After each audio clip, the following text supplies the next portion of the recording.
to some of the people, including me. So she's going to do a bit of housekeeping, and then I'm going to talk. But today is meant to be very much, this is your day, interrupt whenever you like. Say while I'm saying this term rubbish and disagree, that's also fine too. But be free to do that. So, Helen. Hi everyone, lovely to see you all. I'm going to say hello this morning already, and I think there's a really warm welcome to today. Really excited that people will be able to join us. I do have some highly exciting housekeeping slides, so bear with. We'll get through as quick as we can. But just a couple of bits to say. Firstly, if the fire alarm sounds today, we're not expecting a test, so please do follow the signs above the door to your nearest exit, which is out there and out there. She says doing her best. Flight attendant routine. Toilets, you will have seen it just in the corridor just there, so access on the ground floor. And then a couple of other pointers about today that aren't on there. One, you'll have noticed that we are recording, but we're only recording the presentation, so question and answer sessions, etc. Anything that would potentially identify people in the room is not going to be recorded, so please do use this as a safe space. And on that note, please do respect and encourage people to share views that might be different to your own, and treat it as a safe space where you can maintain confidentiality. In terms of other bits on here, just a note to say we will be circulating some options for feedback and evaluation via email after this meeting, so please do look out for that. And we're also really lucky to be joined by Eva from the National Brain Board today, so if anyone is interested in fundraising, she will be around, really keen to talk to anyone who's interested in fundraising. I don't know if you want to just stand up briefly, then we can say hi. Thank you. Do we have an introductions slide? Yes, we can. Okay, so just in terms of staff that are here joining us today, you've got everyone's pictures there. You'll see on the table in front here, we've also got a reference point. All the staff will have a badge on that has a purple dot, so you can hopefully identify who's staff, volunteer, or a speaker. And again, if I could just ask everyone that's very kindly joining us today from a staff and volunteer perspective to just stand up and do a little wave, that would be wonderful. It's fantastic. And just a quick word, so we're lucky to be joined by Brian Campbell, who works on the Trellis Harbour Art Project with Natalie Ryan. If I know is very keen to kind of talk and learn a little bit more about people's experiences and potential interest in the project. So do look out for Brian at the breaks as well. A note on coloured dots. There are a lot of them, I realise. There's a lot of different situations. I noticed also people have multiple coloured dots on, which is fantastic.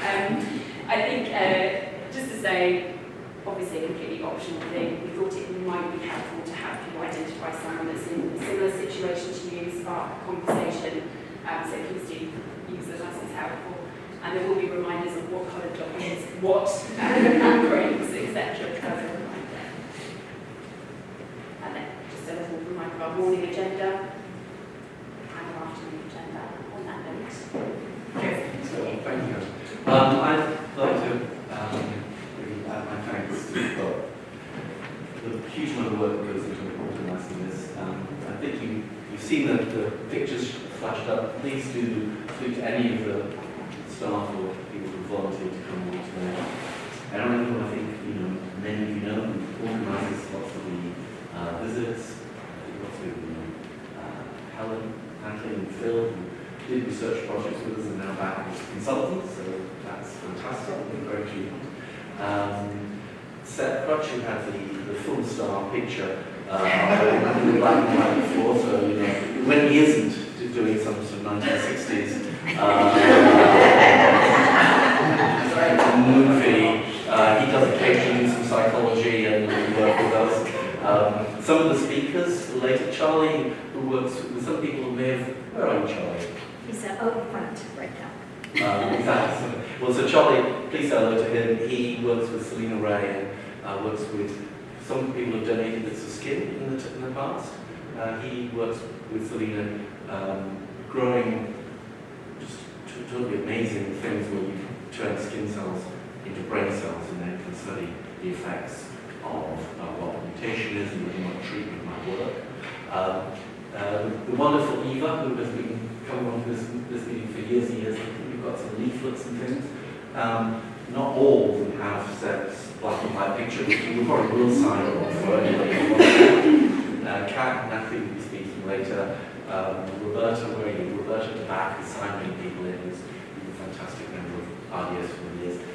Chris, where are you? Chris behind the, looking very technical with headphones and camera there, is a clinical research fellow. We're very lucky to have stealing him from Australia for a year. So do persuade him not to go back. I mean, we've got sharks there, it gets heat waves, I should stay here. Though today's temperature might make you think this is just as dangerous a place. And I think people will introduce themselves as they go along. So, as I said, it's really lovely to see you know who you are. And I say that there are many people I've known for some time, and it's really lovely to see you. People I don't know, again, please say hello to me or to others, introduce yourselves, make contact with others.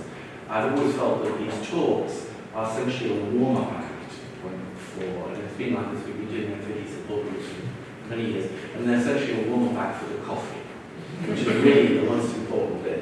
And this time there are biscuits as well as coffee, so we really, and some sweeties. So, and that's where people get a chance to connect with others. So this is perhaps the least important thing, but I'll try and make it relevant to people. Coffee is the important bit. So I thought, because people are at different stages, some people know absolutely everything, but just thought I'd speak just a little bit about what familial Alzheimer's disease is, because it's very easy to make assumptions that everybody's at the same place.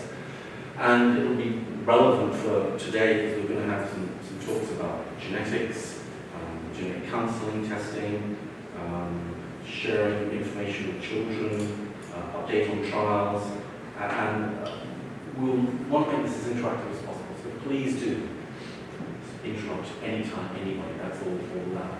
And I'm very likely to overrun, so people will have to stop, and that's what always happens. And then if you interrupt me, then I can feel like it wasn't my fault that I overran, because I got more questions about it.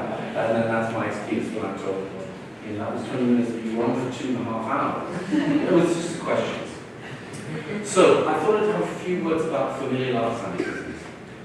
And this is a point at which, if you were thinking you were in the Spinners and Weavers group, you were located in the wrong place. The Spinners and Weavers group is across the corridor. So familial Alzheimer's disease is a genetic form. The words are used in different parts of the world, in different groups in different ways. When we speak about familial Alzheimer's disease, and apologies if any of these sound too medical or technical, please interrupt or ask me in the breaks. Some people refer to this as autosomal dominant Alzheimer's disease, some people refer to it as familial Alzheimer's disease. What both those terms mean is that the Alzheimer's disease that people get is caused by an error in a gene. There are 3 main genes that have been found where an error in the gene, which you can think of like, and we'll hear more about this in genetics, but it's like there's a recipe. That's what your genes are. Your genes are essentially a recipe to make you, every bit of you. And you get 50% of your genes from your mum, 50% of your genes from your dad. And if there's a single spelling mistake in the recipe, lots and lots of recipes in your genes, and that recipes make proteins that make your skin, or your blood, or your brain cells. And all you need is one spelling mistake in the recipe, and that's called point mutation. And it's called a mutation because it has changed from what it should be. So it's a mistake. It's changed. And we make lots and lots of mistakes in our genes all the time.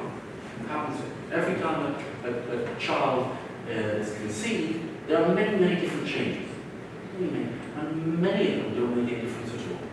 But occasionally, there can be an error in that recipe that means that that protein that makes something important doesn't work as well as it should.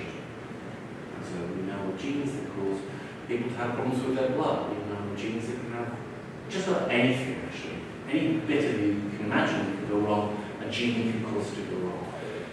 But in these three genes, and they're called amyloid precursor protein, or APP, and I'll come on to why it's called that. That was the first gene that was found.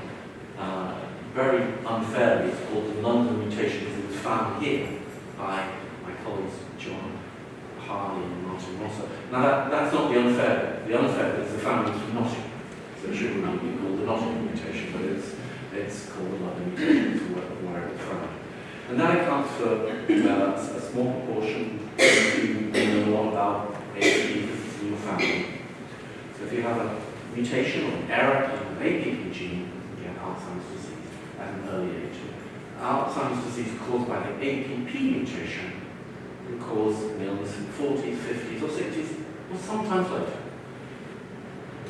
And when that gene was found, that was thought to explain all of familial Alzheimer's disease. And it turned out it's a very small number of families, not the most common at all. And actually it took years of searching after that that found the most common cause, which is something called presenilin 1. And I'll explain why that's called presenilin as well. And shortly after that, presenilin 2, which is very simple. But presenilin 2 is rare, presenilin 1 is common. So errors in that will cause familial Alzheimer's disease, just like APP does, amyloid precursor protein. And people's clinical course and what happens in their brain is very similar to what we see in typical late onset Alzheimer's disease, which affects people typically in their 70s, 80s, or later. But both these genes mean the Alzheimer's disease is brought earlier. This one tends to be a little bit earlier than APP, but every family is different.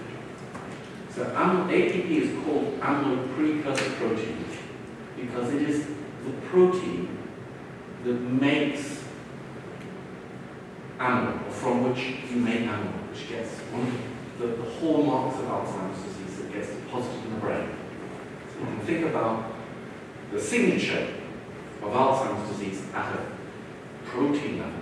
Two proteins, one's called amyloid, one's called tau. Some of you have been in research when you had an amyloid scan, or you had a tau scan, and that'll help to explain some of the things that Kat want to talk about around trials.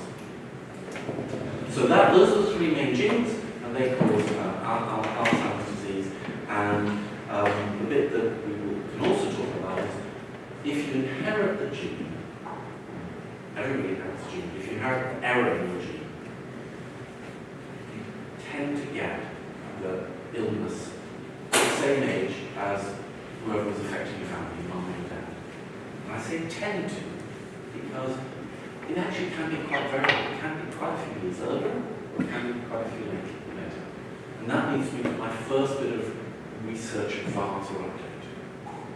So for years, we've said when we see people, actually, if you get the gene and you live long enough, if you get this error in the gene, I'm going to call it if you get the gene, but what I mean by if you get the mutation in the gene, if you have inherited that, you will get it at about the same age as your parents. A few years earlier, a few years later. And a truly remarkable couple of reports in the last year, one very, very recently, and one that hasn't even been published yet, but I've seen the paper. Showing what's called, it's a rather emotive term, it's called escapees. So people have a mutation and they escape the disease. And we've always said, if you get the mutation, you're going to get this illness.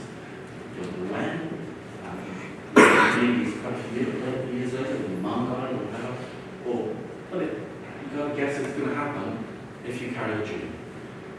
But now, very, very careful work on these individuals, it's only a small number, where they absolutely checked again, they definitely have the mutation. So it's not like there's an error and somebody switched the blood sample. And then what they tested in some of these people with positive amyloid in their brain, they just did not become clinically effective. very rare. Other gene makeup seems to compensate or stop you getting the effect. So you've got this error that should cause Alzheimer's disease, and yet somewhere else in your genetic makeup there's something that's going, hold on, we'll sort this. And so that gives great hope, because if we can work out what that does, that will be extremely useful. So that's a really exciting thing. At the moment it's like incredibly rare. So, but that may be a start. So that's the first thing I want to tell you about. That's a really exciting development, and lots more research will follow. The next thing to say is, well, it's partly related to what Charlie Arwin's picture you saw up on there, and people who've been to the meeting before may have seen him talk about the work from his skin cells. Work done here with Charlie and Cecilia and colleagues, we've shown that in these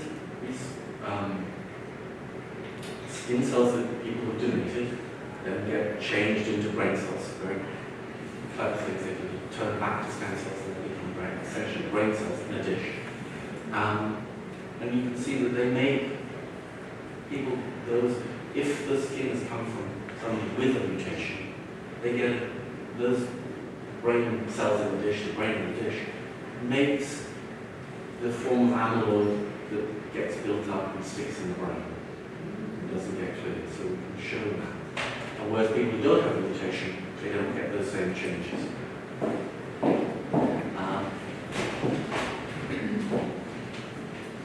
So that means that we've heard that work talked about before as a way you can test whether things, drugs might change, because you can see in the dish, test the fluid coming out of these in a way that you can't just stick tubes into people's brains and monitor them day in, day out and give things to them directly.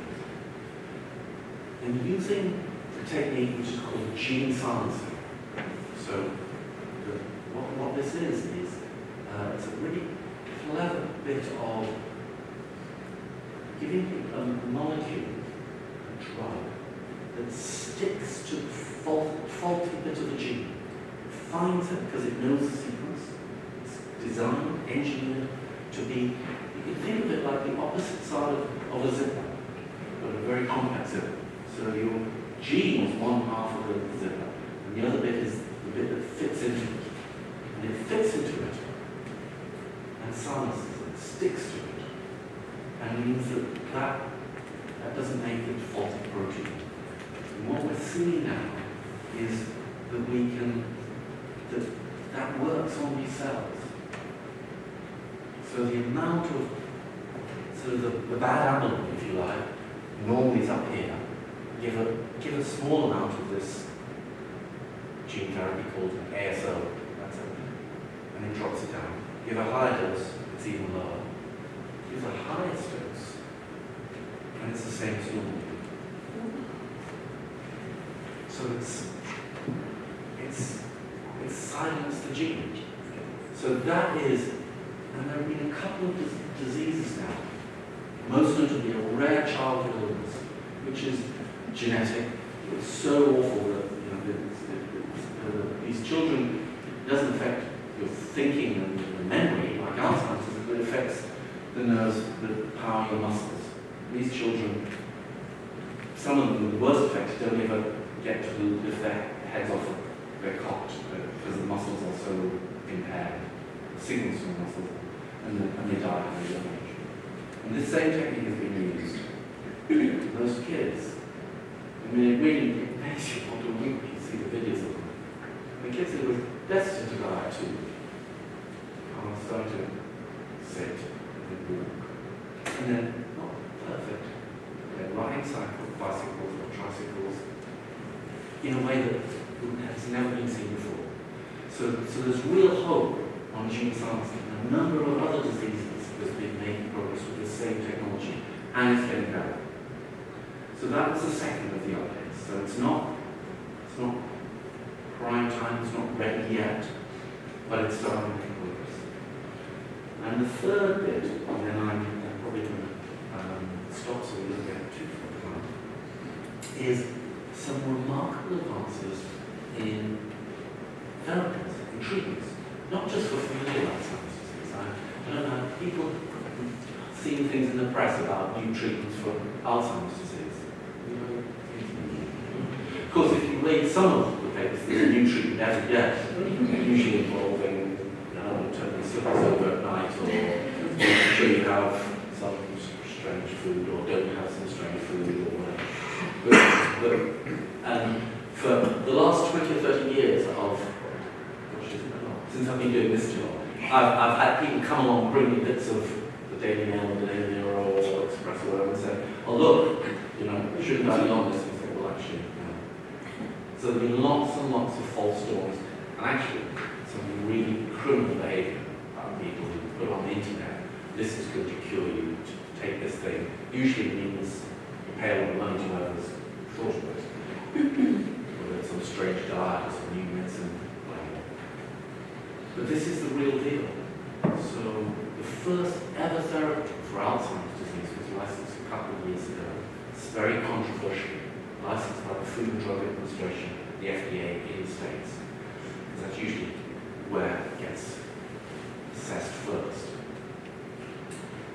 And that looked like what's called an antibody. So antibodies are what you make in response to when you get vaccinated against COVID. You make antibodies, but if you get an infection, any infection, your body makes antibodies. It's a way of fighting stuff off. See, it says, oh, that's foreign, that's not part of what should be here. You make antibodies for that. And that's how we deal with infections all over us. The trick with these, what are called monoclonal antibodies, is they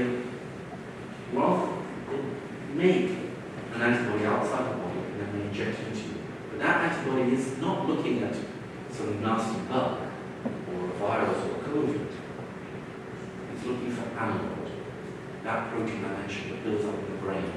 And that build-up in the brain takes 20 years from people with heritage, and then 20, 30 years after that, the amyloid starts building up. And only 20 years after that, do you get symptoms. We know that in familial Alzheimer's disease, but we also know that in late onset typical non-familial Alzheimer's disease. There's a 20-year period. So that 20-year period of amyloid building up means there's an opportunity to remove it when people are still well. So the antibodies, and some people here have been on trials involving these antibodies. And they've got better and better. The first ones, a lot of side effects, then removed a little bit of amyloid, but not so much. But the most recent, there have been 2 announcements in the last 6 months. Last November, the drug called lecanemab, you may hear more about that later, I need a bit more about that, had a press release, and then it was discussed at a conference. And all these drugs, by the way, if they end in "ab," it's antibody, lecanemab. It removed amyloid from people's brains, and they did it from these amyloid PET scans. So the amyloid's been building up for 20 years, and it removed amyloid in a matter of months. The trial was only 18 months long. But at the end of the trial, about 2/3 of the people didn't have enough amyloid in the brain to be eligible for the study in the first place. They would have been said, no, you can't go into the study, you can't go into the trial, because you haven't got amyloid in the brain. Below the level we regard as positive. So that's what people have been searching for, to try and do, to try and get rid of this amyloid. Build it up in your brain that the body normally cannot get rid of.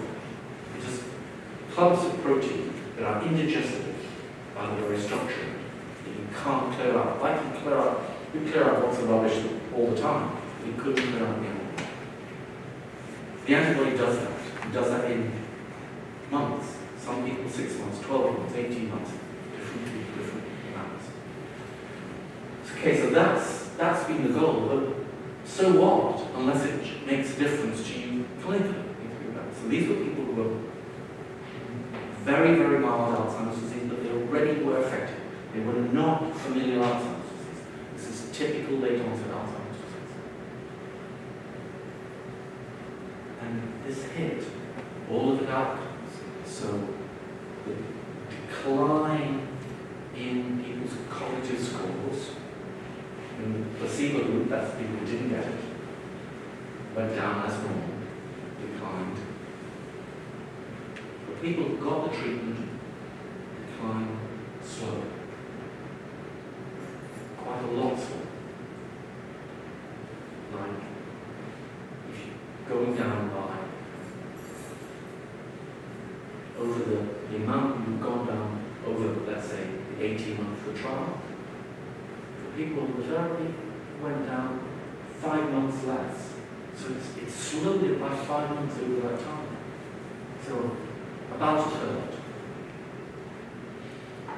That was on its what's called a primary outcome. That's what it gets judged on. You have to say when you do a trial what you want. You can't say afterwards, I want to change the goalposts. You have to say before the trial starts, this is what we're going to test whether it works on. It hit its primary outcome. It hit all its secondary outcomes. Which means other tests will also, all by about the same amount, slow down by about a third. When they looked at the burden of what's called caregiver burden, or the people's activities of daily living, things that they were struggling with, that also declined less. So on every level, it was a win. It's not a cure. And it's not for the faint-hearted. We'll hear a bit more about it. This involved injections, infusions every 2 weeks. So, huge burden. And there are some side effects. Most people didn't have side effects, and they're manageable.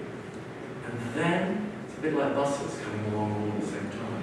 There was a press release only a few weeks ago of another therapy which looked really promising in the early stages, which looks like it's doing at least as well. We don't know the full report yet because it's just a press release. So we have 2 drugs, both 2 antibodies, that look like they remove amyloid and they slow decline. And now, the big change, this is fantastic news. This is an era we've been waiting for 25 years. So many other things will change. Whether or not these are what ends up being the treatment, what it means is the scientists and most importantly the pharmaceutical companies think, wow, this is possible. For so long people thought Alzheimer's was too difficult to treat. We would never find a treatment.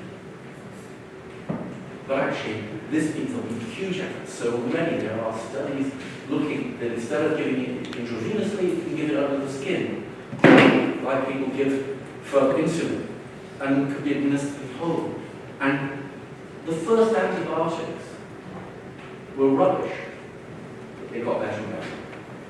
So that's what we have to believe will happen. So that is really all I want to say. But there are lots of exciting things. So really happy to take questions. I think we're going to take questions at the end of talking about the trial. So we'll do that. So thank you for listening. And we'll have questions in a little while. So it's Catherine. A bit of an update on, some of you will know much more about this, you've been involved, but we're going to do a little bit of where we've come from, where we are, where we're going to. For those of you who are kind of new to the idea of clinical trials. We'll cover, and missed a little bit still there, but we'll cover a little bit about some of those drugs that that have been coming through more recently as well. That's with memory at the minute. So a little bit of an introduction. So DIAN is a kind of global network, specifically focusing on people with dominantly inherited Alzheimer's disease. They have 2 types of sites. They have some for the longitudinal observational study, and they have other sites around the world that are involved in the drug trials where we're testing some of these new therapies to see if we can get the same outcomes like we talked about with the clinical trial. Initially it's in Europe, America, and Australia, and now there's some new sites coming on board in South America and in Asia.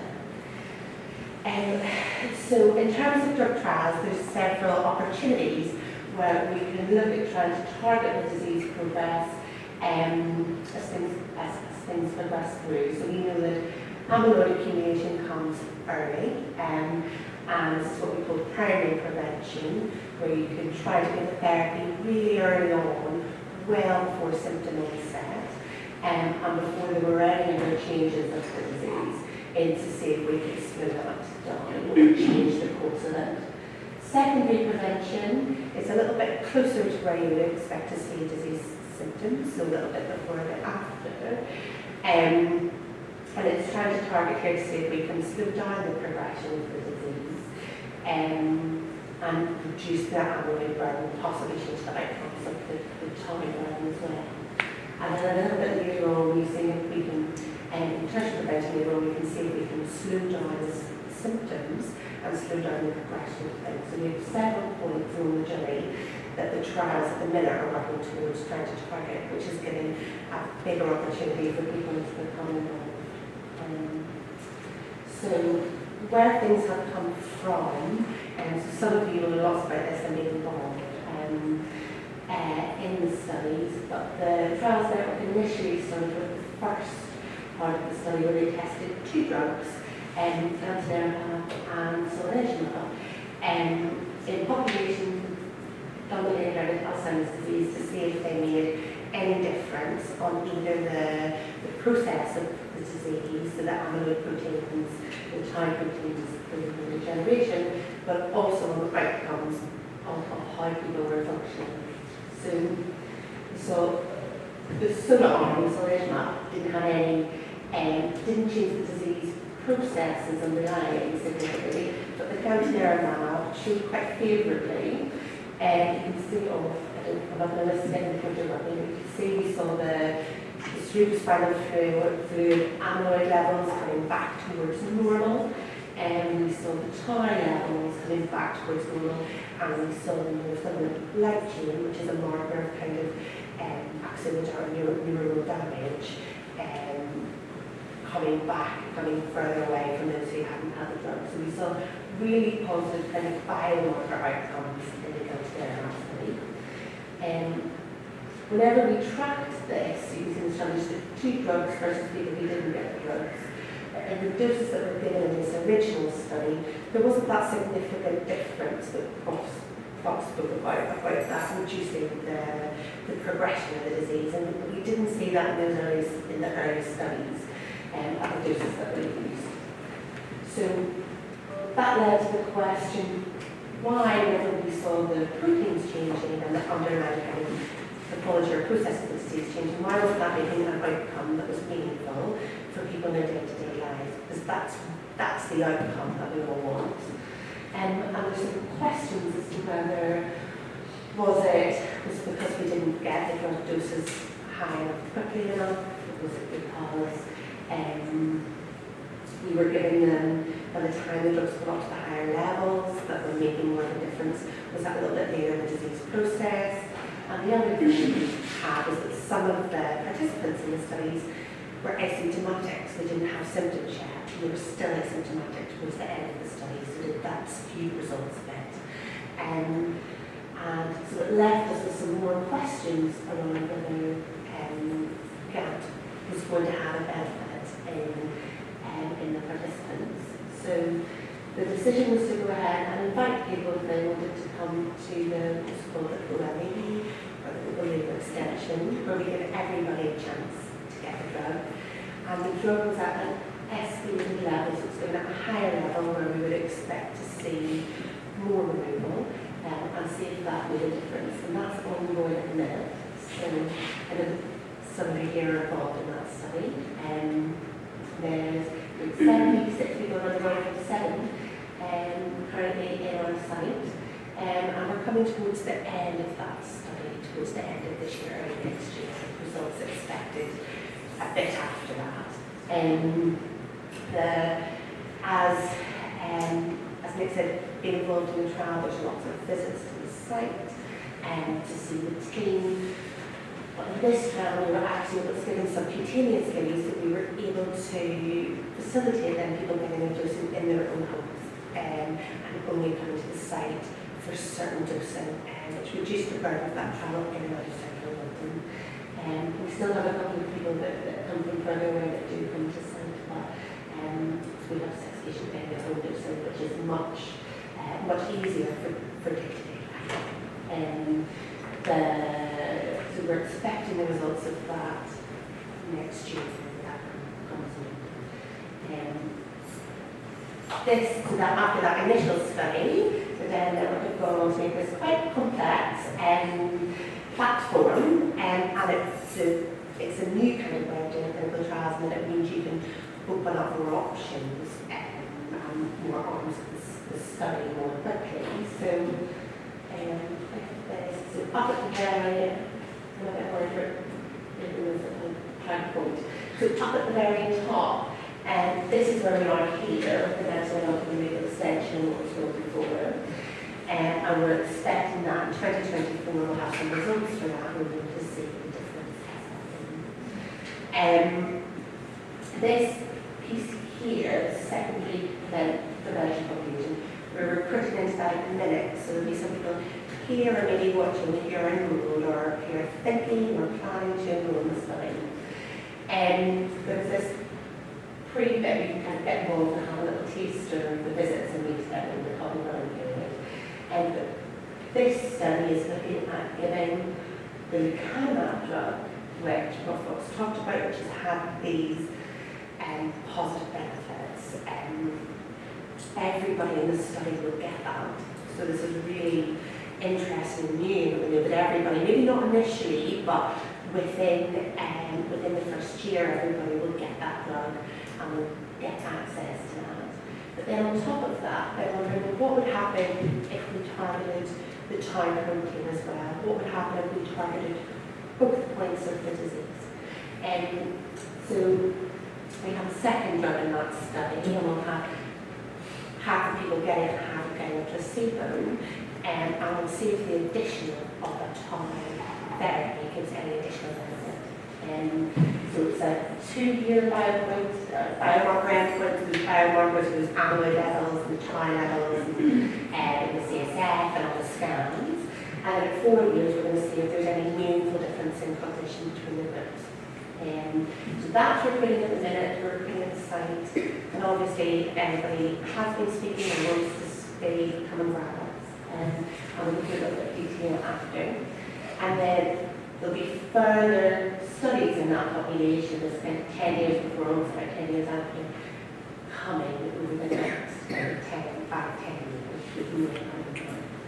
And then we have this primary prevention group and this trial. And this is looking at people who are between 25 years before onset and 10 years before onset, where we expect that amyloid is starting to build up, and saying, what if we give an anti-amyloid therapy all the way back there? What would be the downstream effects? That study was due to be opening this year. They were going to use anti-amyloid. At the minute, they're going back, re-looking at the drug. We don't have the drug confirmed yet, but we're expecting that things will be confirmed and will be opening towards the end of 2023 or early 2024. So that's coming really soon. And that's really going way back to the early stages to see what we got in way before, really in the process. So the rationale behind the secondary prevention and adding tackling the time is because when we look at the process of Alzheimer's disease, the Tait protein is the one that's most associated time-wise with symptom onset. So it's a really important protein to talk about in Alzheimer's disease. And we will see how it's interacting with the toxicity of that amyloid complex. We see some rationale behind that. The Tait drug is this thing called E2814. It's not very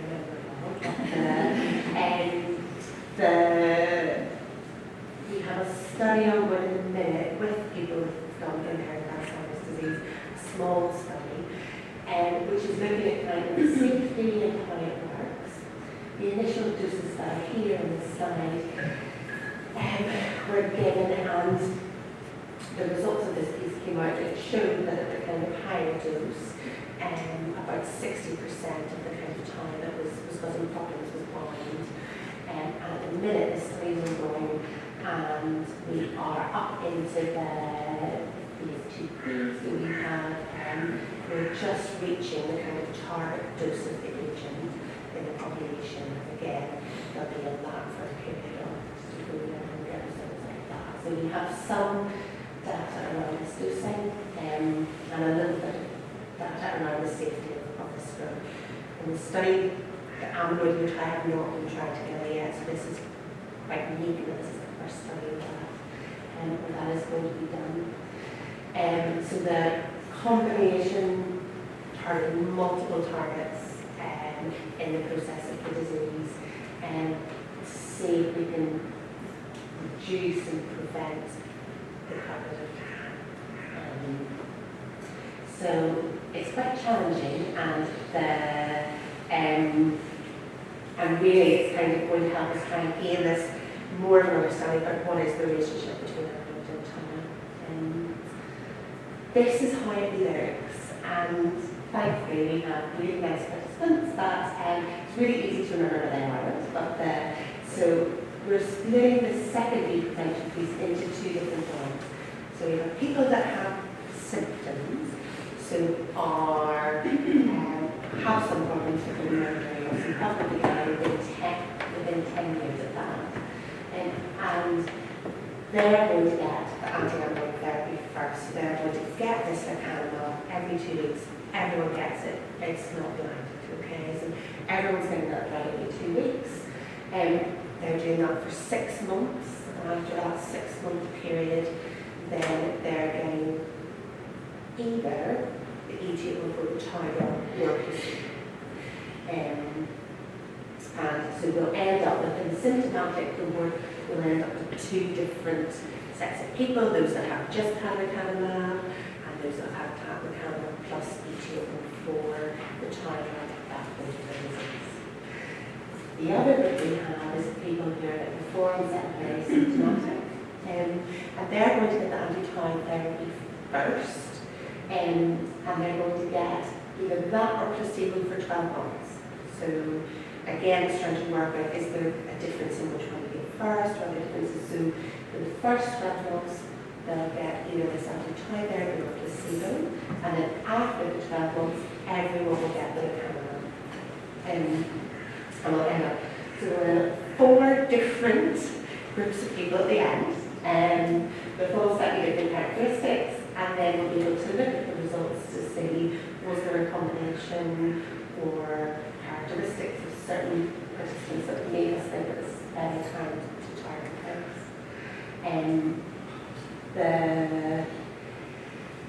It's going to be 4 years, but could go up to 7 depending on the amount of equipment and how long it takes.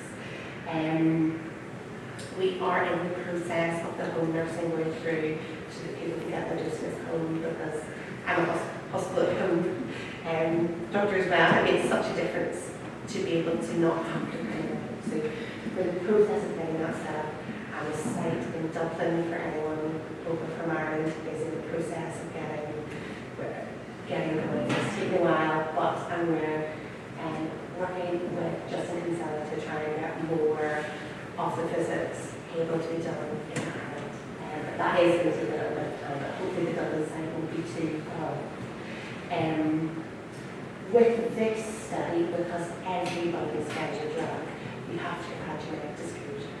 Because we're giving the lecanemab to everyone, so people do need to know if they have a gene and there's no. For those who are symptomatic, you get those 2 weekly visits early on, so it's quite full on from the start. If you're asymptomatic, you've got that year. So you have the lecanemab every 2 weeks, but the tau drug is every month. So if you come in and you're asymptomatic, you're a little bit, you build yourself up, whereas we're straight into the 2 weekly, those who are symptomatic. And there's lots of there's lots of safety scans along the way that are really important in making sure that some of the known complications we can pick them up early on the treatment. Do the best we can to avoid any significant side effects. The way the study is designed, you do these big week-long visits every year, or if you're symptomatic, you do one at the start and one at 6 months, and then a year after that. It's quite intense waiting for everybody's back. There's lots of, some of the scans are done in Cambridge, some are done in London, and we have a blood puncture every year, where we take 6 months to lose their symptomatic, and we have a brilliant team of Carly and Jean who have organised all the transport, the hotel stays, and to try and kind of keep everything on track. But it is a big week when it does. There's lots of questionnaires, and so that is quite intense. And trying to get everything done, and then in between that, it's dosing and scans. In the future, these future bits of the trial, these future portions. At the minute, we're using this antibody against Tait, but in the future, we think that probably some of the next steps that we're looking through will be some of these genetic therapies that I just speaking about. So we think that in future drug arms, those kind of technologies are going to be employed, although we don't have any set information about it. That's the direct example. And there's a commitment from the site that we will keep with it, keep making sure that we get the opportunity to offer people the ability to participate. So very quickly, because I'm sure we're running low time, primary prevention that we spoke about, which is much earlier, is still in the pipeline as what drugs will be used, and it's coming up later this year, and it will be a very similar format to what we just spoken about. So at the minute, we're recruiting if you want to get involved in the cognitive learning and preparation for that, just getting involved, getting to know what's involved, that's open. I'm doing some recruitment to that at the minute, so if anybody is interested in thinking about that, let us know.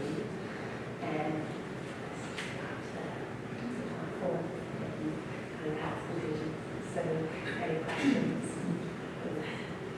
I've got to quite a lot, but essentially, we have lots going on, different bits of disease, and as these other therapies start coming through throughout Alzheimer's disease, the positive results are going to be taken out, and there's going to be more options going through. It is a clinical geneticist at St George's Hospital. She is a trustee for the Huntington's Disease Association, which supports families affected by Huntington's disease, and she's chair of the UK Neuropredictive Testing Consortium. So this is a really fantastic organisation. Well, it's an organisation, it's a consortium, isn't it? A random bunch of people, I think, is what we're This initiative is amazing actually, because it brings together clinical geneticists from around the country in annual meetings, and there's a lot of communication between the meetings. I know because she's very kindly let me join their group. And this is really about trying to continually develop and improve genetic testing services across the country, and making sure that, what Nayana's done a really great job is making sure that the clinical genetics world know about the updates that are happening in the familial Alzheimer's disease research world and in the trials world, so that that's taken into account when they see people. And she's also really passionate about sharing knowledge in the other direction, so that neurologists, memory clinics, GPs know about what's available in terms of genetics. And having spoken to many people over the break, we know that this is still imperfect. There's still a massive lack of awareness among a lot of people across the country about familial Alzheimer's disease, about what we can test for, who we can test. And so our link with Nayana is really valuable, and she's made sure that FAD is on the agenda. And so I hope that today you'll take the opportunity to ask lots of questions about genetic counselling in general, about fertility options, which we've already touched on a bit this morning, and we were very much waiting for your expertise before we discuss them. But also to share your experiences, your insights, if you have experiences, difficulty getting access to genetic testing. We want to be able to feed that back, and we want to make things better. And so some more ramblings. Thank you. Thanks very much. So I am not going to talk for a huge amount of time. Actually, I think it's more important for everybody to be able to sort of open up a discussion and ask questions. And I know that there have already been some questions, so hopefully I can answer some of those for you this afternoon. But what I'm going to really talk about is a little bit about the genetic testing that is available, both diagnostic and predictive currently in the UK, and I was asked to talk a little bit about family planning options for families, and so I'm going to talk about that too. But there'll be plenty of opportunity to cover anything that isn't in this talk, I think that might come up. We're going to talk about diagnostic testing, predictive testing, and then to outline some family planning options. And I just really sort of put this slide at the beginning of lots of my talks in terms of sort of, we're talking about young onset dementia today, and you can see that Alzheimer's disease is sort of the largest sort of portion of the pie when we're talking about young onset dementia. But there are lots of different sort of aspects to young onset dementia, and today we're really talking about those families where there is a dominantly inherited early onset Alzheimer's disease, which is due to a single genetic cause, because we don't have that same ability to do predictive testing or diagnostic testing in those other types of Alzheimer's disease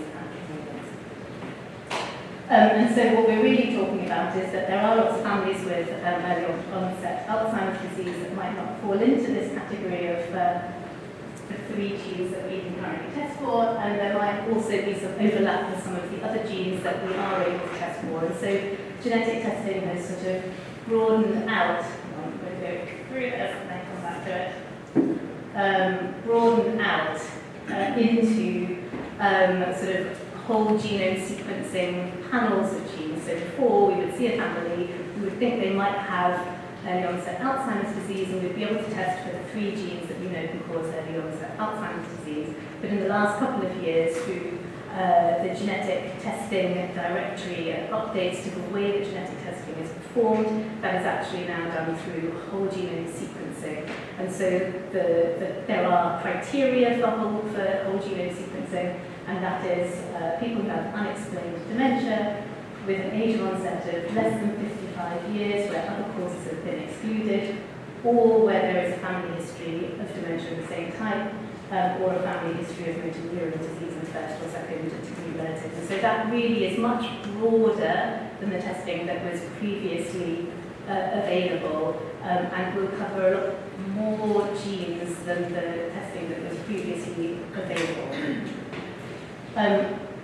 All of the genes that we're going to be talking about today are dominantly inherited genes. So that means that you all have 2 copies of every gene.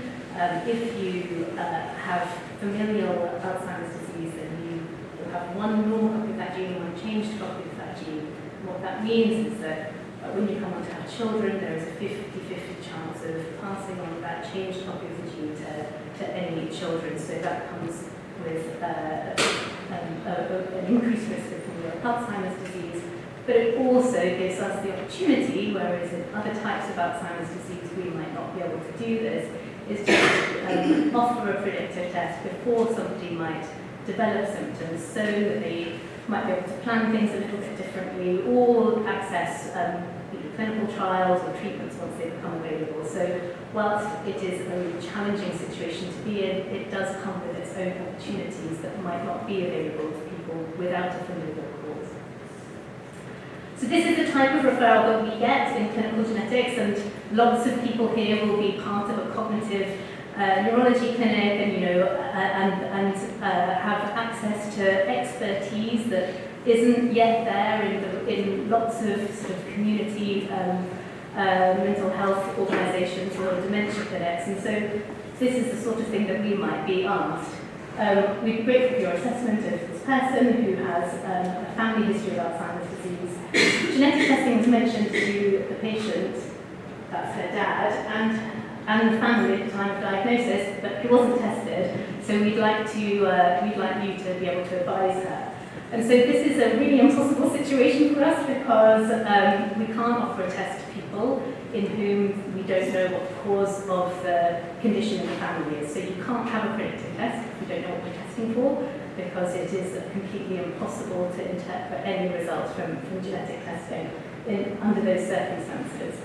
So we would see somebody like this in clinic, and we would take a proper family history, and we would ask about what has been going on in the family. And in this family, this lady's father was still alive. He was in a care home. We had found out that he had onset of dementia in his 50s. We were able to identify the information about the brain scans and to clarify the diagnosis was Alzheimer's disease. And then to go back to the family. So his parents knew that he had dementia, but his father died in his 50s from a heart attack, and did have brothers and sisters also diagnosed with dementia quite early on, and then sort of his history in that branch of family where one of the affected brothers, one of the affected sisters also had a child who went on to develop Alzheimer's in her 50s.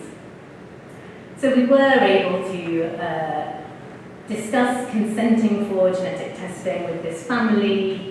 He was able to give a blood sample, though he wasn't able to consent for genetic testing. And we were able to identify that there was a presenilin 1 genetic alteration in him as the cause of his Alzheimer's disease. So we were able to confirm the diagnosis of familial Alzheimer's disease. And it's important that actually a diagnosis of Alzheimer's disease isn't based on the results of a genetic test. It's based on the clinical history, it's based on the features, but genetic testing forms part of that. And as I've already said, and I will say it many times, we can't offer predictive testing if we don't know what the cause is in a family. And so if there is ever a time when a family aren't sure about what they want to do, whether they don't want to open that box of genetic testing, it's really important to think about storing a sample of DNA from somebody who's affected. That DNA sample can last for years and years and years. We've gone back to families with Huntington's disease 20 years later and been able to sort of still perform genetic testing on really old samples. And so if there is ever a time when there is conflict in a family, people don't know what they want to do, people want a bit of time to think about it, it's really, really important to think about actually if we're not going to do a test, we can still store a sample of DNA, and that is absolutely crucial. So why might we want to make a genetic diagnosis? Well, it is helpful for individuals and their families to have an explanation for why something has happened. It's helpful for us to be able to give advice regarding the risks to other family members. It helps access things like the Rare Dementia Support Organisation and specific support for people with rare forms of dementia. It's helpful to avoid unnecessary further investigations and to allow screening or monitoring of symptoms, and to allow access to research or novel therapies or clinical trials. But it is also important to remember that the diagnosis is made clinically. It's important to sort of think about what that access to clinical trials really means. It's important to think about who is doing the test and how they're going to give the results, and be able to make sure that it's someone with the expertise to be able to answer people's questions once those results become available. Thinking about sources of support, and also thinking about the impact on the family and other family members. So before you take a blood sample, it's really important to have thought about all of those things and what you're going to do when the results come back. So as I said, we were able to identify a presenilin 1 genetic alteration in the father in this family, and so then we saw the daughter again in clinic to talk about her options for herself in terms of predictive testing. So predictive testing is a test where you are unaffected with a condition, but there is a risk of developing that in the future. And what we do in genetics clinics is sort of help people to make a decision about whether or not they want to test, and the timing of when that testing would be the best time for them to have a test. And most of our experience with predictive testing does come from Huntington's disease because it's more because we've known about the genes for the gene Huntington's disease for a lot longer time, and we've been able to follow families through several generations of having a diagnosis of the impact that predictive testing has had on them. Because we do about 400 predictive tests a year for Huntington's disease in the UK, and we've collected all of the information about sort of people's testing over about a 25-year period. And I was just thinking about it before, whilst I was preparing for this talk, and thinking about the number of families that I see for predictive testing for familial Alzheimer's disease, and it is probably about 4 or 5 families, people a year within our centre, and we don't nationally collect that data, and it's something that we've talked a bit about, isn't it, Natalie, about sort of being able to understand differences and nuances with different types of adult onset conditions, because everybody is different, and every condition is different, and people have a different perspective on things. But what we do know is that the vast majority of people don't have a test, and decide to sort of live with that risk, or may have testing at a later stage when symptoms might be starting. And the purpose of genetic counselling is to help people to sort of have a plan for what happens afterwards, and to try and help people to sort of not regret their choice to have a test in the first place, because it can be quite difficult living with that risk afterwards if the test comes back as positive, but equally there are sort of implications from having a negative test.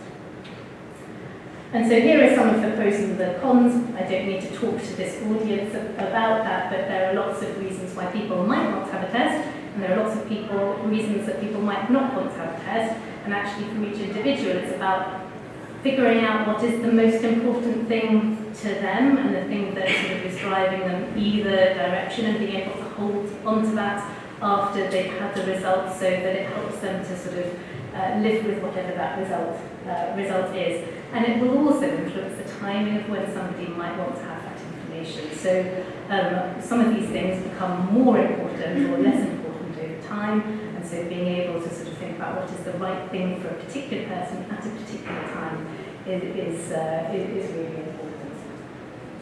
And what we do is that there is an international guidance for how predictive testing should happen, to be able to give people the opportunity to sort of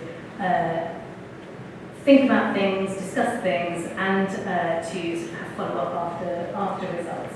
And so usually testing would happen over at least 3 appointments, sometimes more, very, very occasionally less, to be able to sort of build up a relationship with the genetics team, and potentially also with a cognitive neurology team, so that once a result is available, there will be a sort of clear pathway for people to sort of access support and come in and out of sort of clinics. So sometimes people might want to think about predictive testing so they can take part in research, or once they've had the result, be able to sort of participate in ongoing research. In Huntington's disease, and in familial Alzheimer's disease, you can also participate in research if you haven't actually had a predictive test but know that you're at risk. And so that's also really important to think about too. You don't have to have a test to take part in things. It's really important for some people's family planning. It's really important to remember that actually having a test doesn't resolve all uncertainty about, do I have this gene or do I not have the gene? It might resolve that question, but you end up replacing that uncertainty with when a symptom's going to start, what are they going to look like, how am I going to manage that that time. And so for some people, whilst we're answering the question that they are asking us, it is really challenging then to sort of think about what happens next after the test. And so being prepared for that, I think, is really important. It's important to think about the psychological impact of both positive and negative results, and the sort of support that might be available. And we know that lots of families are complex without having a parent or a family member with dementia or behavioural difficulties to sort of deal with, or seeing a parent who is becoming unwell or has been unwell whilst you're thinking about all of these things. And so the timing is really, really important. So I'm going to talk a little bit about family planning, and there are lots of options for people who are at risk of an inherited condition. It's also important to think about whatever of these options you decide to take, you have to weigh up the sort of impact of having a child or a family and thinking about sort of what happens in the future when a parent might become unwell at a relatively early age, so it is a really complex situation that there are people that you can talk to help you to figure out what is the right thing for each individual. So I'm really going to talk about pre-implantation genetic testing and prenatal testing, but I know that some people have got some questions about some other types of testing. So there are two ways of testing, both in pre-implantation genetic diagnosis and in prenatal diagnosis. So this really means that there are options for people who don't want to have a predictive test themselves. There is something called exclusion testing, which means that we can, I'll come on to it, I'll show you in a minute, but we can think about prenatal options for people who decide that they don't want to have a test but want to go on and have a child. And so that is really important for people to know, and I don't think people always know that. A direct test is where a person has had a predictive test, we know that they carry the genetic alteration, and then we can do either pre-implantation genetic diagnosis or prenatal diagnosis. So exclusion testing is, so this gentleman is affected with familial Alzheimer's disease, and we have blood samples and DNA from him. We know that his children, any children that he has, will be at 50% risk of familial Alzheimer's disease, but actually his son doesn't want to have a test, but does want to think about having children. So we know he must have inherited one chromosome from his mum, and he must have inherited one chromosome, either a yellow one or an orange one, from his dad.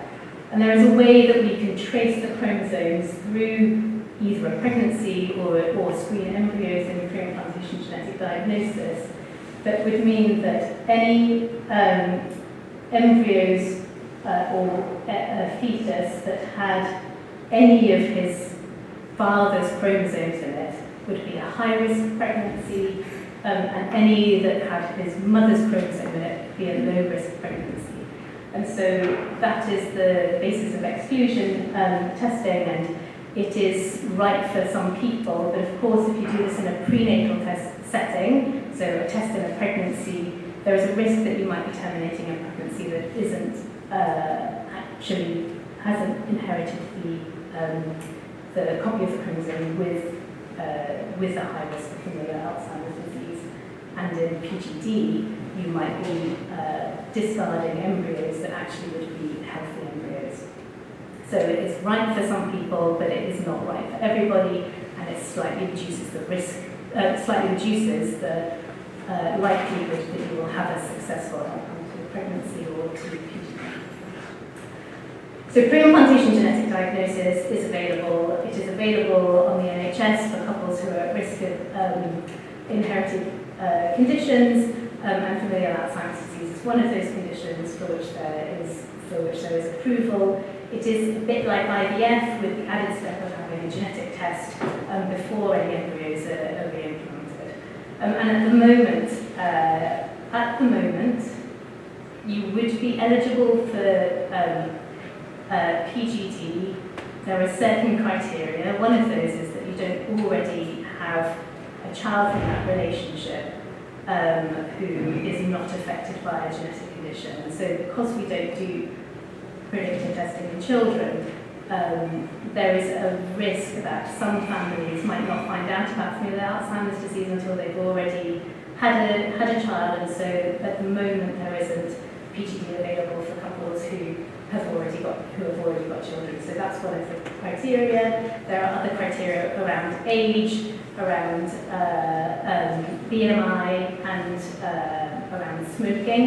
But again, these are things that you can find out from the Rare Dementia Support organisation or through. Yeah. Can you do PGD to have more than one child, or is it just? So there is not NHS funding for a second, but there are certain things that happen. So during the process of pre-implantation genetic diagnosis, you're funded for up to 3 cycles because it's not always successful. There's a 40% success rate, a little bit like IVF, at each cycle that somebody will become pregnant.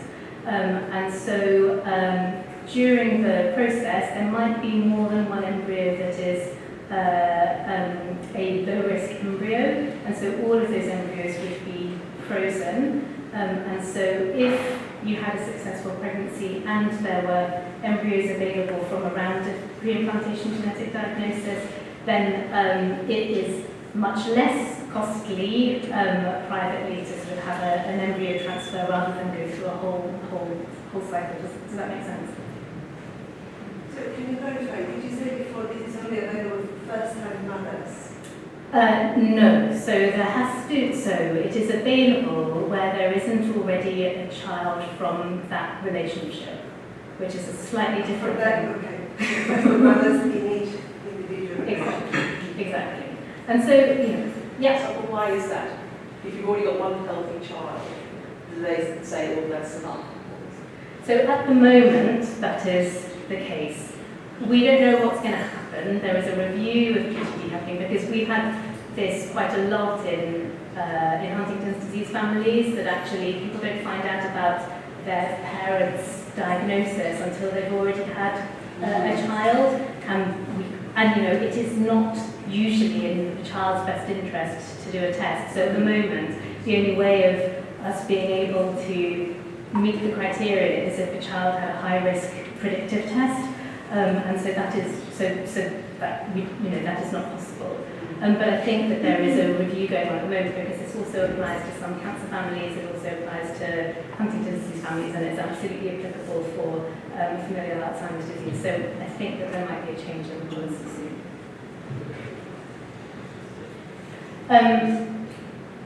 So I think I've already talked about all of this.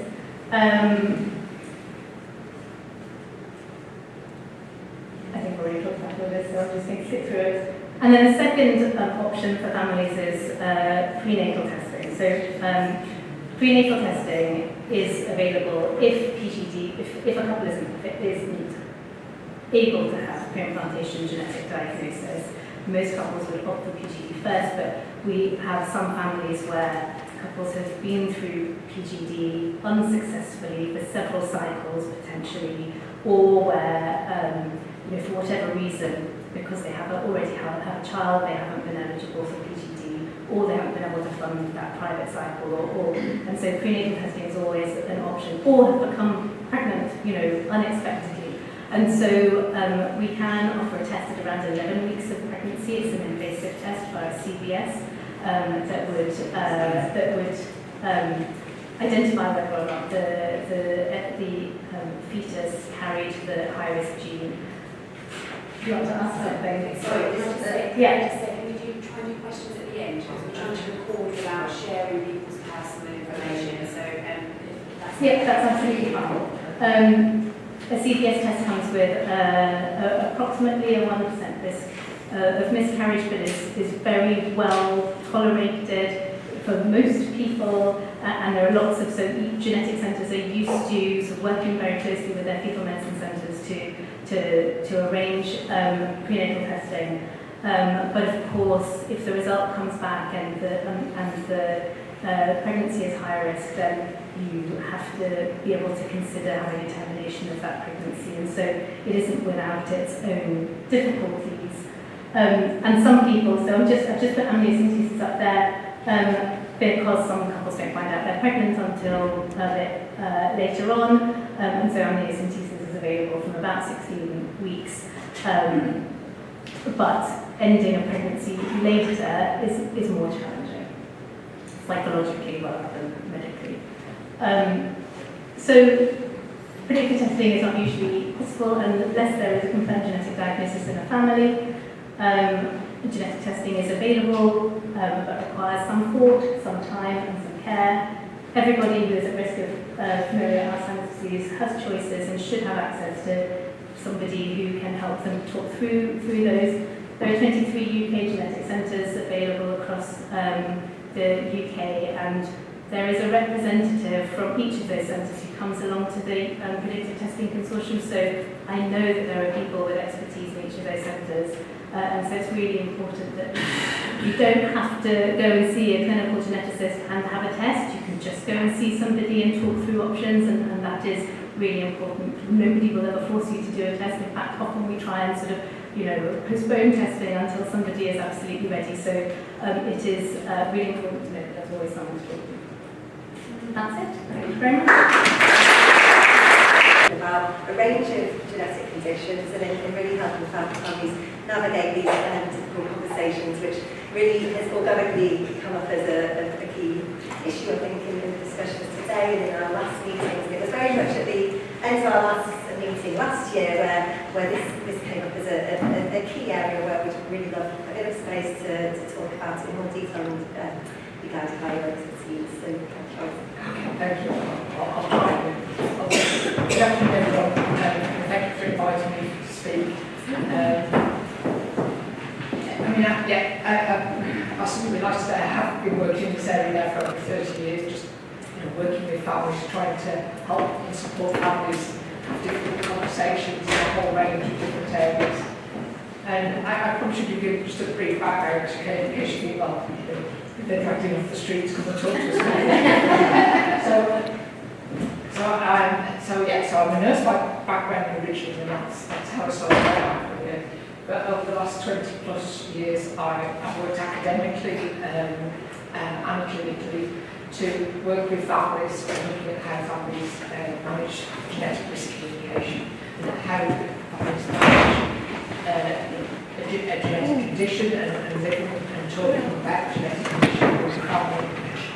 And I've been very fortunate to meet some really great colleagues in genetic counselling and family therapy and family psychiatry over the years. And in the last couple of years, really sort of post the pandemic, I actually took some time out because my mum was very ill. My mum had dementia. Was nearing the end of her life, and after the pandemic I decided I needed to do something differently. So I cared for my mum, but I can't sit still. So one of the things that I thought about is I was frustrated because for me, although I've worked in this area for 30 years, I feel that we still don't do enough to help and support families. And so I left academia, as I say, to get my mum.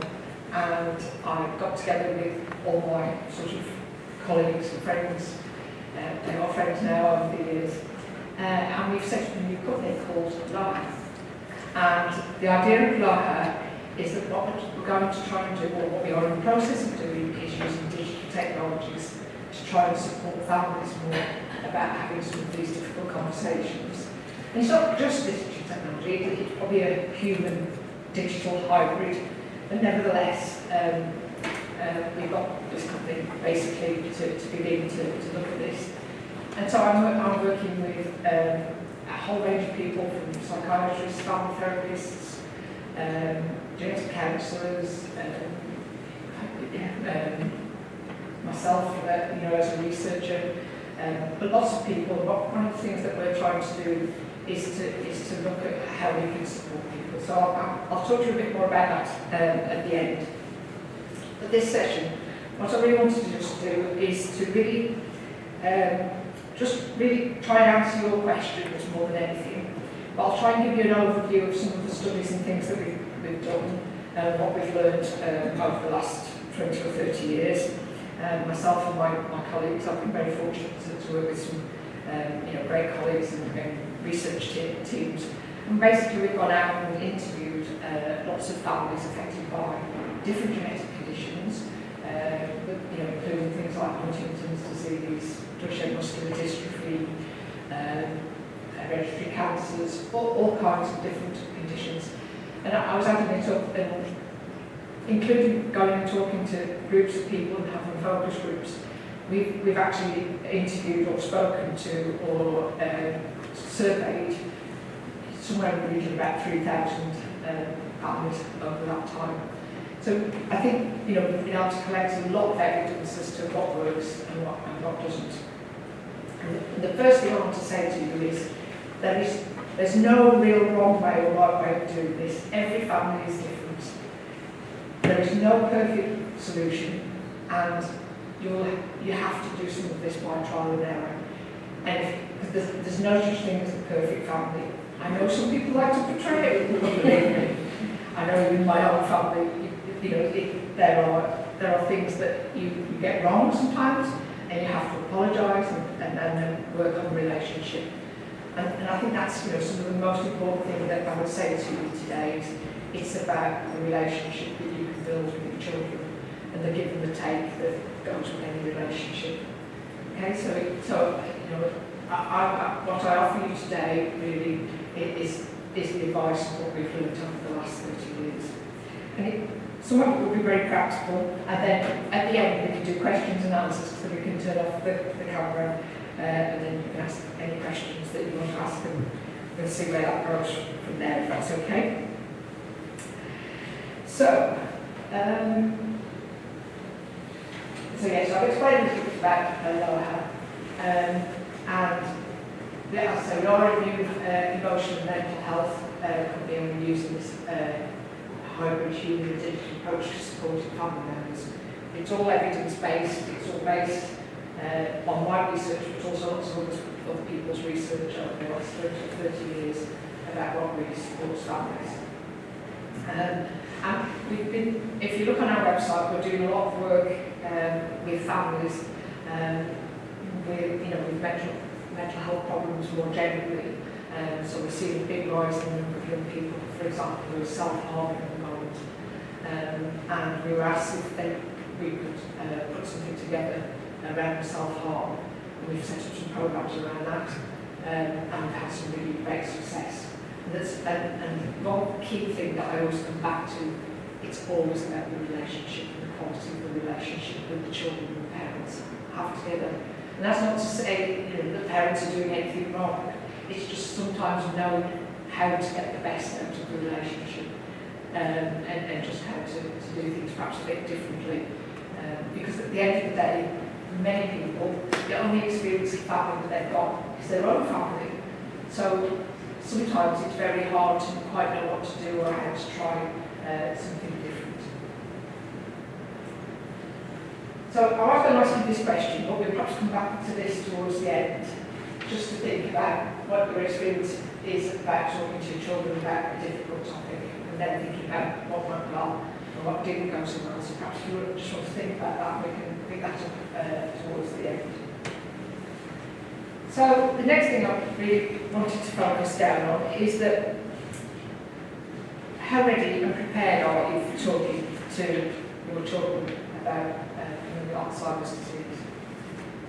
And the reason I ask that is because one of the things that we have found to be really important is thinking first and foremost about your own personal self-care.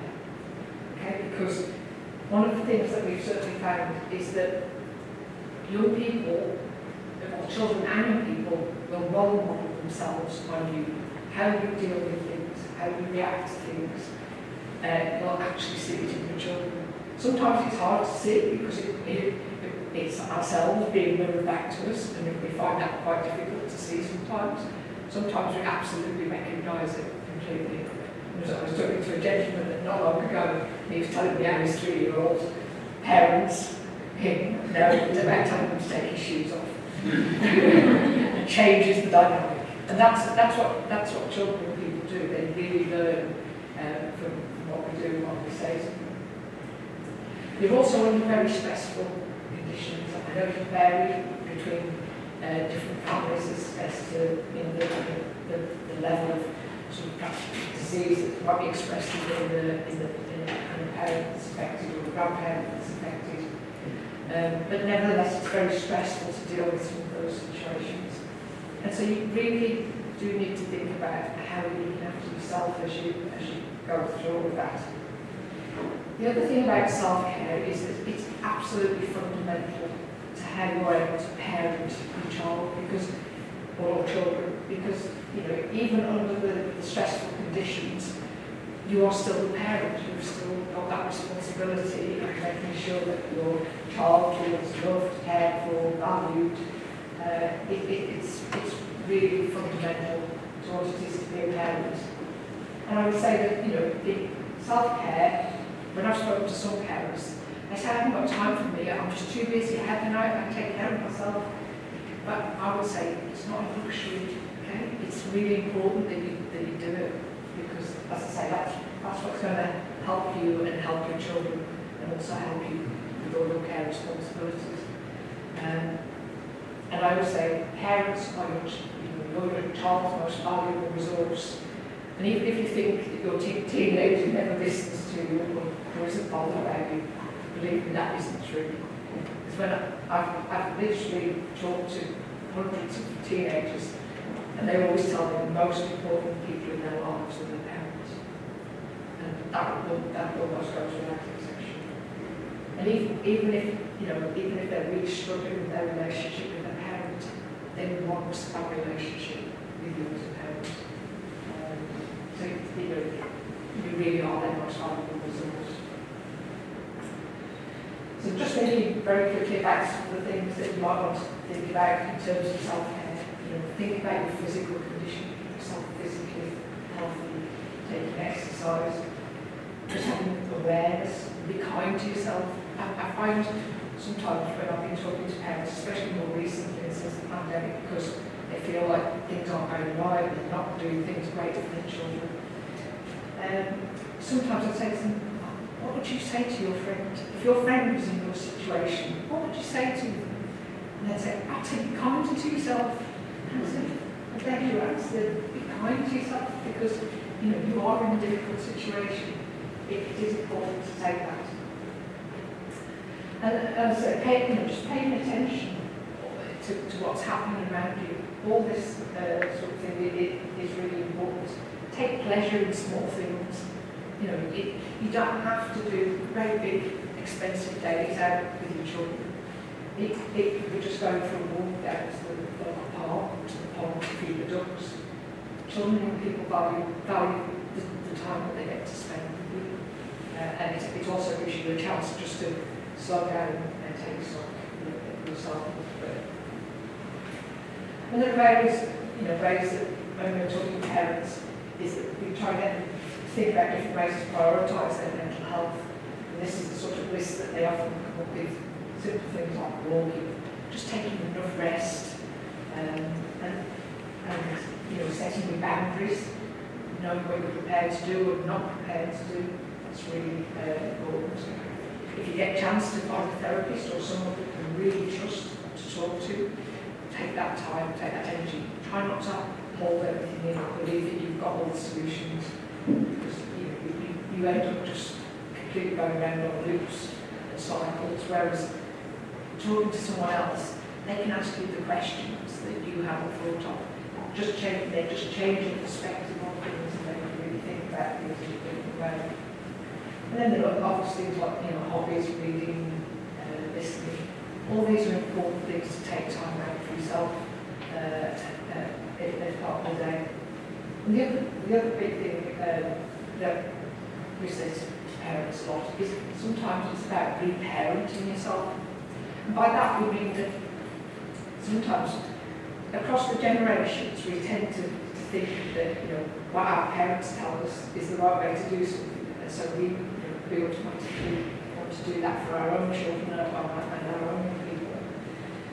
But sometimes it doesn't work anymore, especially now we've got social media where children and people are exposed to things that I know I certainly wasn't exposed to as a child, and they don't know how to deal with that.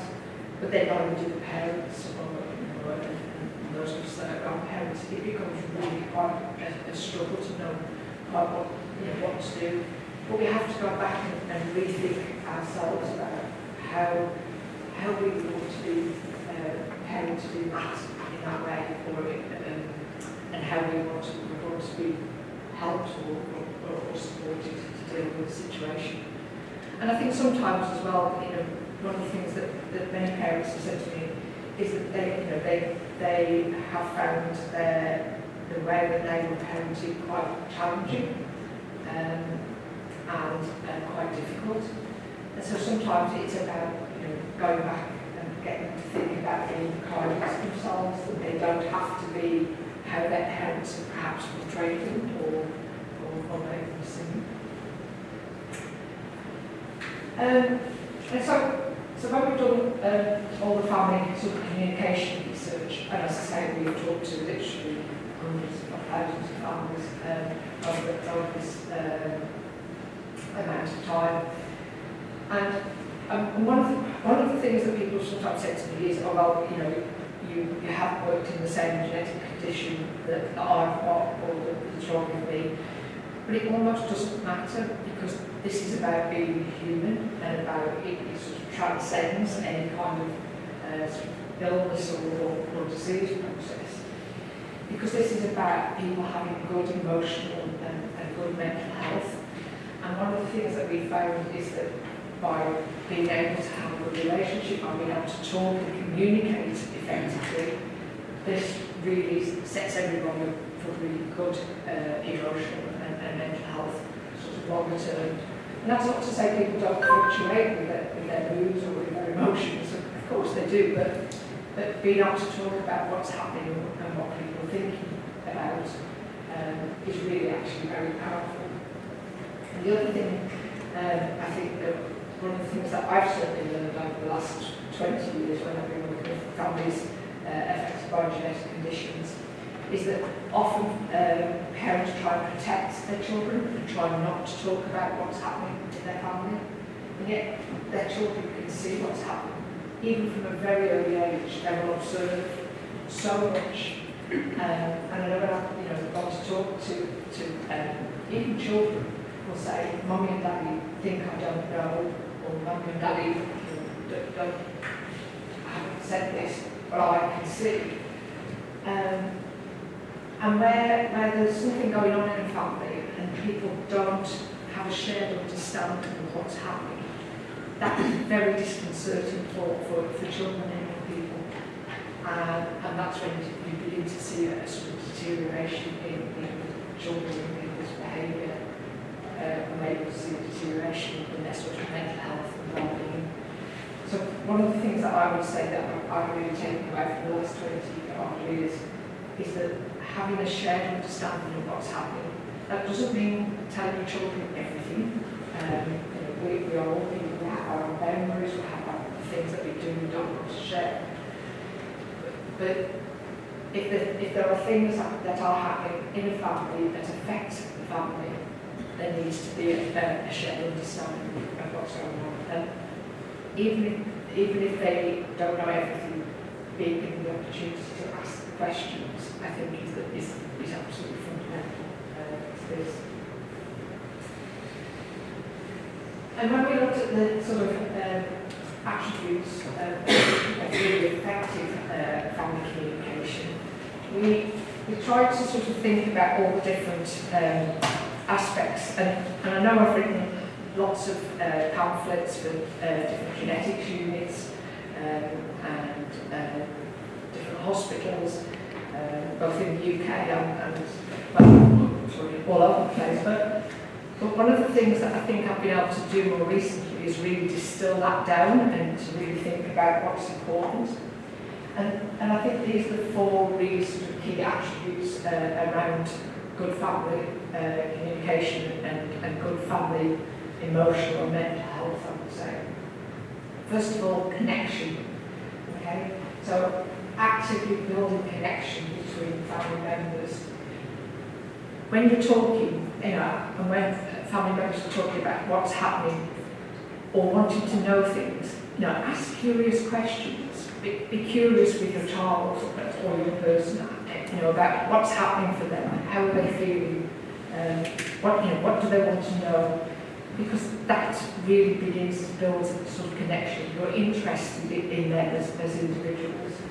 And I know we're all interested in our children, but when we get into the day-to-day grind of things, it's easy to begin to overlook things. And so I think by taking time to stop and ask how things are for them, young people really value that. And when you talk to young people, one of the things they say when they finish some of the programs of work that we've done with them over the years, they say, one of the things that really changed was my parents suddenly were interested in me and could see how they needed to help me and what they needed to do.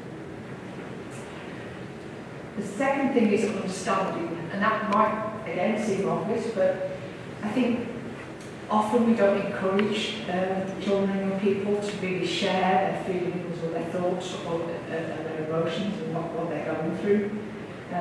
But it's really essential that we do, because it makes the child or young person feel valued, but it also helps them make sense of their feelings and emotions. Because some of the problems that we're seeing at the moment with children and people's mental health sort of nationally, when you begin to break some of that down, it's often because the children and young people can't disentangle all the different emotions and feelings that they've actually got.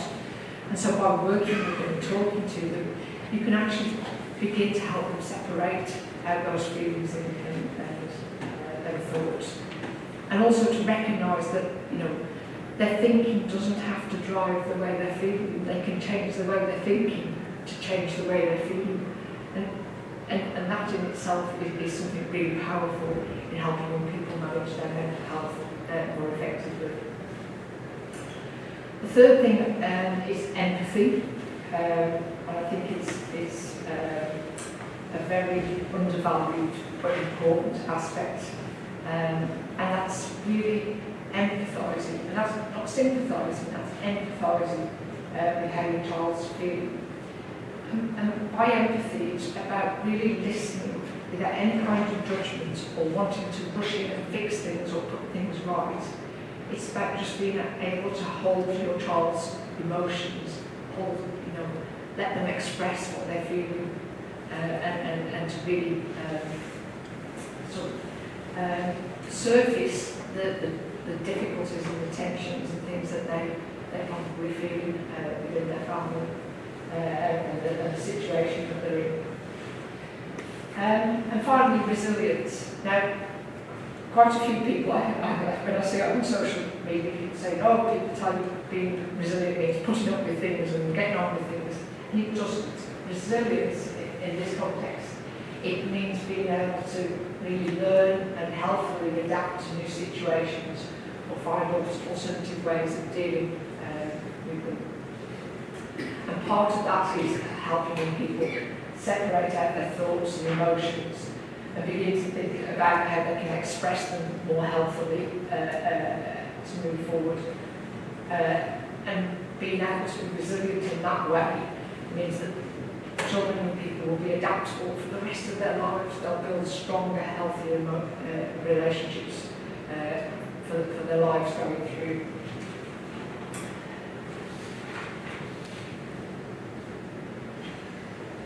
And so this is where a lot of our new work has now come into place. So we're really focusing on building connection, understanding and empathy and resilience. And what we're trying to do is use digital technology so that people can access this from wherever they are. You don't need to start waiting for NHS appointments or CAMS appointments. You can begin to just simply download some of the programs and we guide you through some they're very sort of family therapeutic activities. They're activities that me and my colleagues have built up over a large number of years that we know really help families, take more control and help children and young people express themselves, but also help parents manage their own mental health. We're doing this at the moment, as I say, for mental health more generally, but we've also been working with people affected by hereditary kidney disease, and they really love the model that we're using for talking to children and young people about hereditary kidney disease. It's a late onset disorder that affects the kidneys, and children and young people. Parents have often waited to tell the children and people when they're adults, and that creates all kinds of problems. But we've set up this digital it's almost like a game. It's quite hard to describe. It's a bit like a game. It takes people through different conversations, and it puts the genetic condition into the context of wider family life.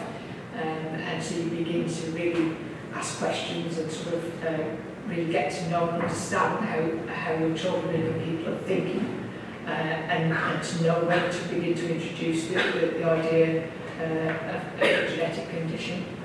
And if anyone's interested in sort of thinking about that around familial Alzheimer's disease, you know, we'll gladly have a conversation with you, and you can think about whether or not you might want to use it and just try it out. At no point does it actually mention the genetic condition, but what it does do is give you lots of opportunities to bring it in under the natural discussion that it generates. So, thank you, that's it on questions now. And actually, that last conversation, as well as the rest of the day, is kind of the reason for what Sarah, Eva and others are trying to do. Thank you so much. So lovely to see those of you who have not had the pleasure of meeting before. I'm Crutch, one of the psychologists here in Rare Dementia Support. Very conscious it's the end of the day. The other thing I've been really conscious about sitting here is how many coloured dots there were.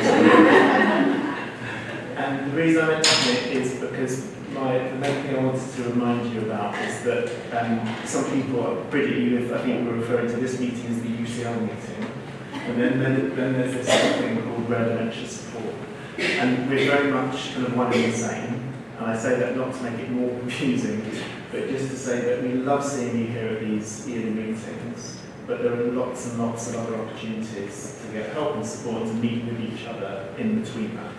So it's hopefully lots of you know, Helen and Emma naturally run regular FAD online groups in between these meetings, which I think are every 3 months, is that right?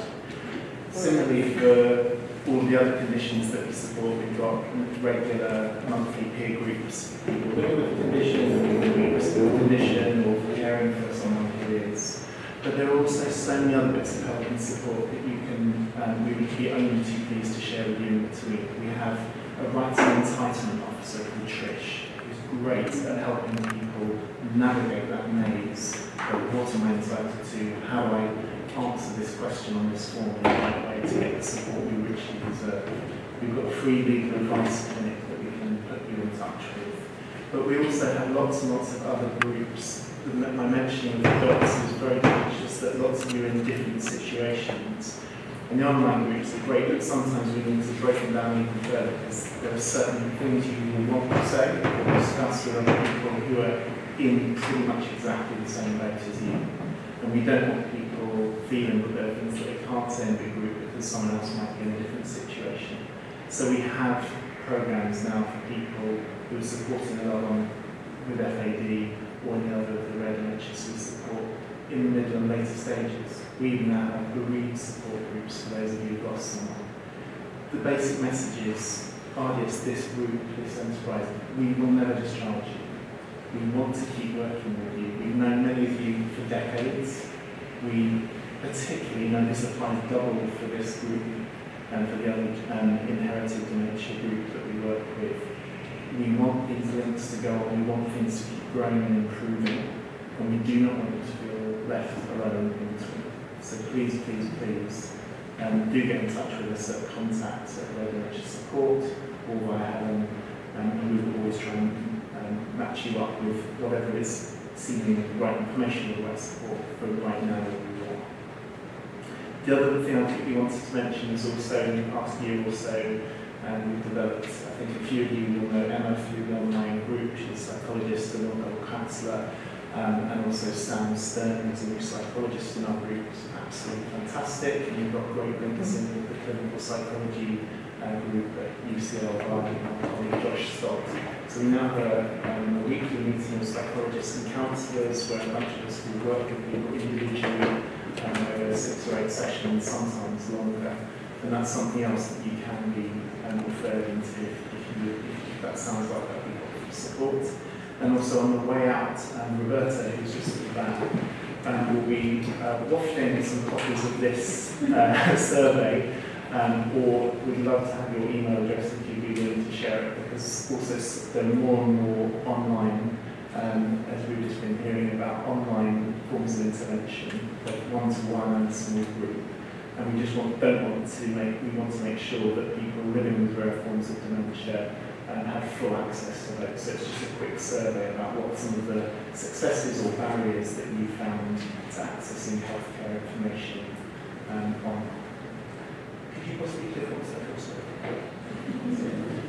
One other thing I wanted to mention before handing over to Eva is also frequently at these meetings, over years and years and years, I felt a perpetual sense of guilt that people come up and they say, what can I do to help? And of course, loads of you help massively already. You help each other by being here. We're connected in all sorts of different ways, forming important friendships, support networks, and of course, really helping so much with all the research that you were doing about earlier on. But there are still some people who have other skills that they want to share. That might be talking in public, that might be getting different forms of dementia, particularly FAD, out there in the media. It might be about wanting to, maybe you're the kind of party organizer type personality and you would be happy to be greeting people at meetings like this, or helping facilitate online groups. Maybe you're great at fundraising, in which case he was particularly keen to talk to you. Whatever it is, we have a scheme that we call RDS Champions, which is run by someone called Karen, who's just happy to have a one-to-one chat with anyone who feels they might have something to give, or something they want to share. And the purpose is to try and basically get people to raise awareness of different forms of dementia and improve the kind of support that's available. My only caveat about this is please do not feel that this is something we're putting on top of you. We've all been involved in organisations where there's a call for volunteers and you think, oh God, there's another thing I've got to do. We know that you've all got far too much on your plates already. This is only a way of facilitating anyone who feels they've got to go to extra time, the brain space, or whatever it is to share. There's no sense of obligation here. It's merely a kind of big way to help you find opportunities to volunteer or to speak out if that's something that you want to do. Yeah, I'm going to be quite quiet. I'm going to pass over to Eva from the National Brain Group to talk a little bit about the fundraising for these groups and Hi, thank you for letting me come today. It's a real privilege to hear some of the stories that you've been talking about in your lives. Just want to say really that the National Brain Group is the charity that fundraises for Rare Dementia Support. And we're the charity that supports the National Hospital for Neurology and Neurosurgery as well. That's how we fit in. We're based just on the square. We raise $350,000 a year to sort of keep the support groups going and run various different aspects of it, like the Cascaders. We apply to grant-making trusts to help support that as well. And we're also involved a lot in kind of raising awareness as much as we can through fundraising. There is never any pressure to fundraise, I'll say that immediately, but you may get asked by people if there is a way that people can help, and please feel free to contact myself or any member of my team if you're interested in doing that, in supporting RDS. Sorry. Seth has run marathons, we've had people do skydive, we've had all the sort of things that you hear about, but we're also trying to raise £7 million to create the world's first centre for Rare Dementia Support. I think Seth probably talking about that. So I won't say too much about it, but we've had a garden at Chelsea. We applied for funding from a philanthropic organisation called Project Giving Back, and they gave us £350,000, not to us, but it goes to the designer, who then puts his team in place. The designer worked with people living, in this case, particularly with PCA, but also with other people, I think, with rare dementias. And he designed an amazing garden at Chelsea Flower Show. If any of you watched the programme on it, Monty Don was unbelievable about it. Can you remember the quote?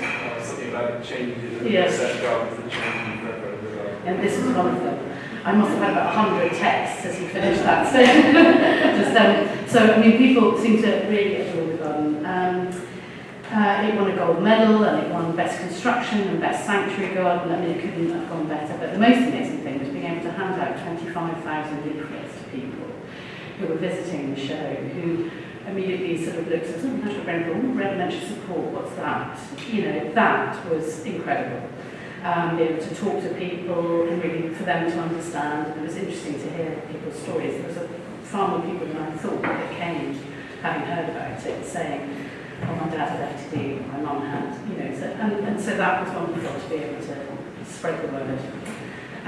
The garden is moving to, well, has moved, I should say, it's been relocated to Exbury Gardens in Hampshire, and anybody's welcome to visit that from the end of June.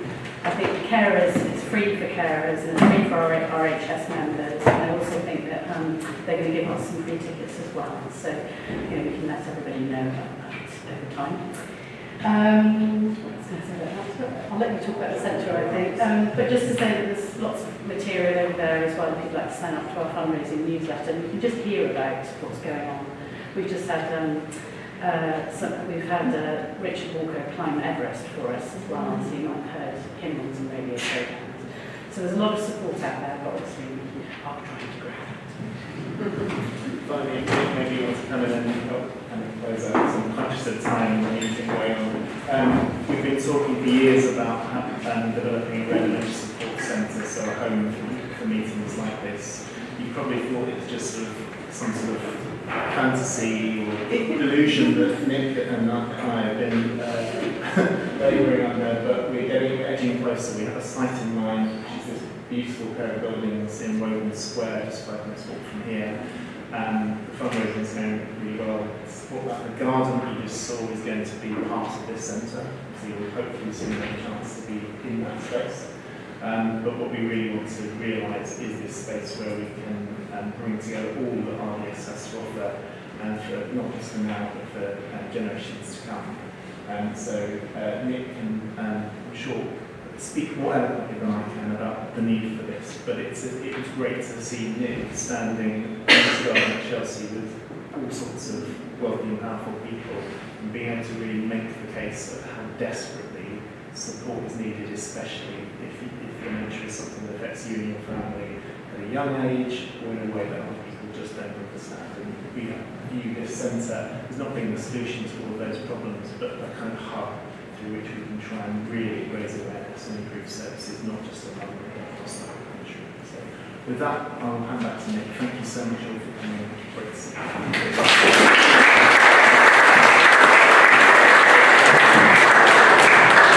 Okay, I want you to take a couple more minutes of time.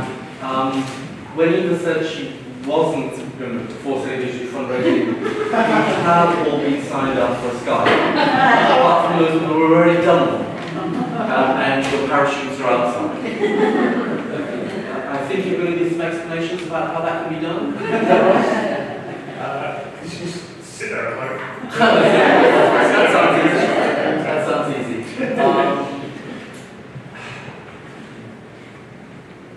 These are amazing meetings, and you are amazing people. But I think what the centre is about, or the amazing things that Seb's team and RDS do, which really doesn't discharge people. There's no other service that doesn't discharge people. Honor shoestring, amazing advice on benefits and support through to really high quality specialised counselling.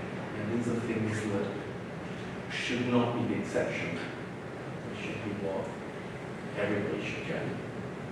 And we've got a long way to go to get there.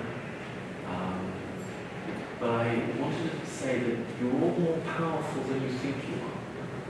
And I don't mean that in some strange natural way, but I remember talking to the first people who were involved in campaigning for more research in AIDS. And they said, all you need is a small number of people with energy and with a story to tell. You've got a story to tell. Inherited no-onset dementia. What could be more powerful than that? And I know everybody in the individual has got far too much to do. Life is tough enough that there isn't anything hard in the family, even harder if you've got other things to cope with. Never mind all those complex relationships. But, you know,